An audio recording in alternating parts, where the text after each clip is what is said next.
An engine is without a doubt the most important part of the car. Cooling and lubrication are some of the most important aspects of engine maintenance. So, in that effect, oil is going to be one of the most important parts of your car. And there can be several topics with respect to oil. You can talk about type.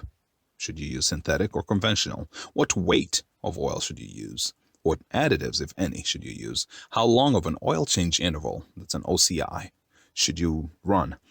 Well, should you change the oil and not the filter every time? Should you change the filter and not change the oil? How about a dipstick? Should you even look at it? So oil is the elephant in the room today, and we're going to take a small bite of it. We're going to talk about oil consumption. As a topic, you could break it down into why does oil consumption happen? How much of oil consumption is normal or acceptable? Are there any oils that are better than others at oil consumption? What additives can you use to slow down or prevent oil consumption? Well, how bad of an issue is it anyway? Why are we talking about it? We could also try to figure out, well, what can you do mechanically to stop oil consumption? But again, remember, we're doing the simple things. We took a bite from this elephant that we could chew. The aim of this video is to make you aware that it does happen. I'm going to equip you with simple tools to combat oil consumption, or rather to combat the ill effects of oil consumption. I'm not going to tell you how to stop consumption. I'm just going to tell you, well, this is what you do to prevent oil consumption being a bad issue for you. And then maybe you'll also get to know how to determine what is normal oil consumption for yourself. Yes, I do talk about my cars and my engines, but this point is to just show you how you can calculate, and then you can determine what is usual oil consumption for you. Let's talk about a serious topic. This is a 2011 Infiniti M56 VK56 VD engine, and I'm about to do an oil change. But see, I do my oil changes at home by myself. It takes way longer, costs way more than I would get it done at a shop, but I care about my cars in a way that no shop can. So before I do my oil change, the first thing I do is make sure the car is at a level ground, so park it neutrally.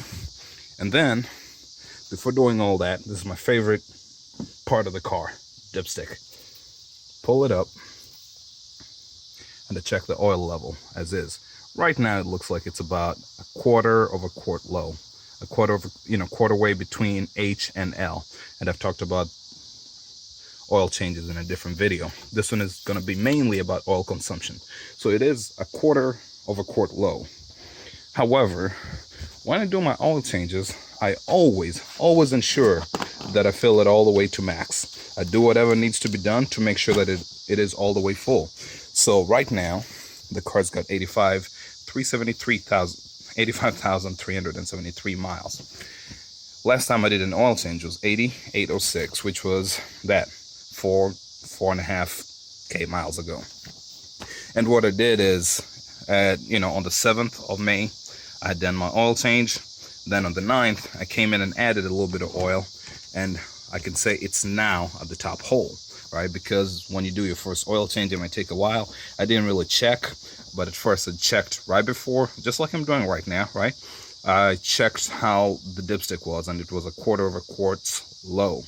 So I did my thing, added oil, I noted down what oil filter I used, and I noted what I'd put in, 6 1/4.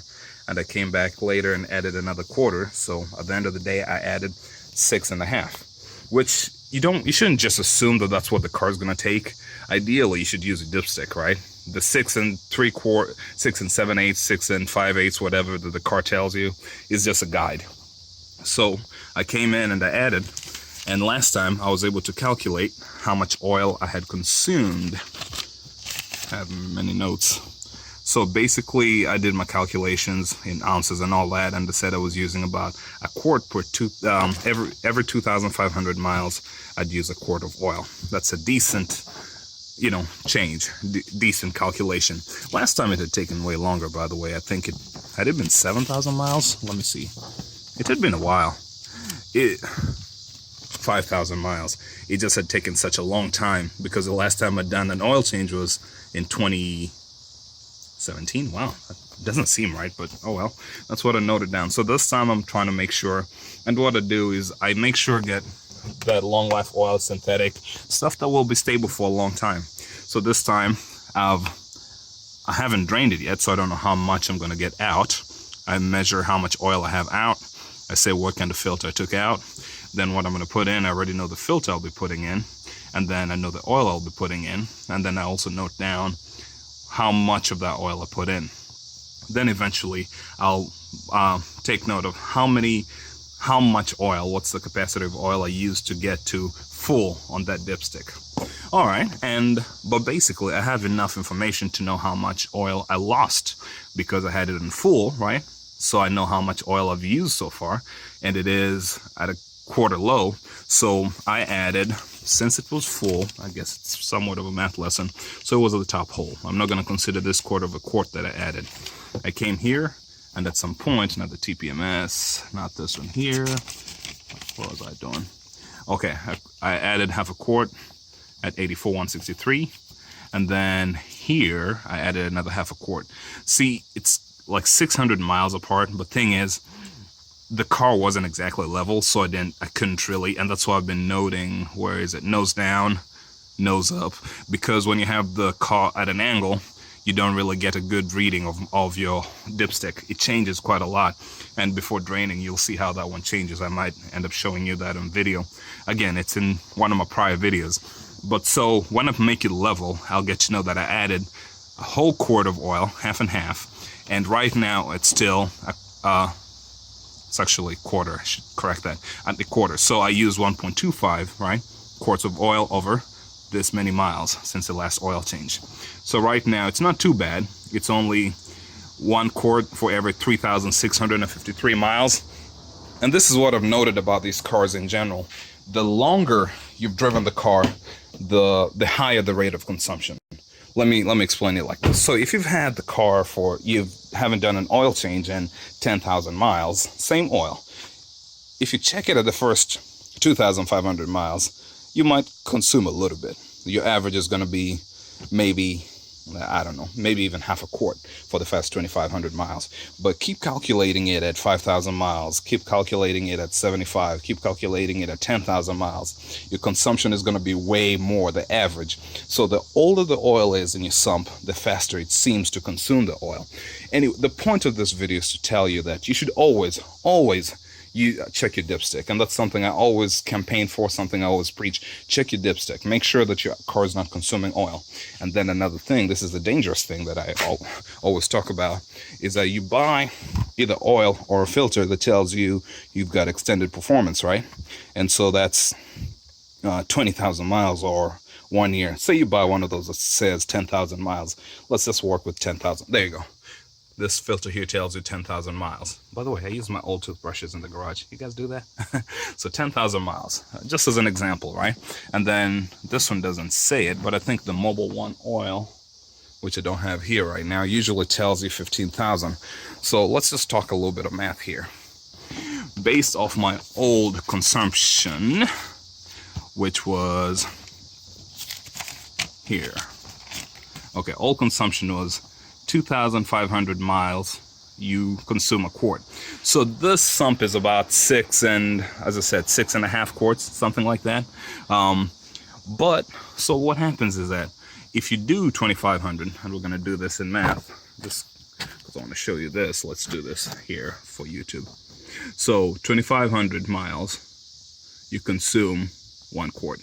That means when you multiply this by 4, to 10,000 times 4, right? To 10,000 miles, you're going to use up 4 quarts. And that is kind of dangerous, as I said. If this thing is a 6-quart sump, I can't remember, honestly. I deal with so many cars. Let's just call it a 6-quart capacity sump. So if you've got 6 quarts originally, and then you never checked your oil, you just wait to do oil changes, right? And so you're going to lose 4.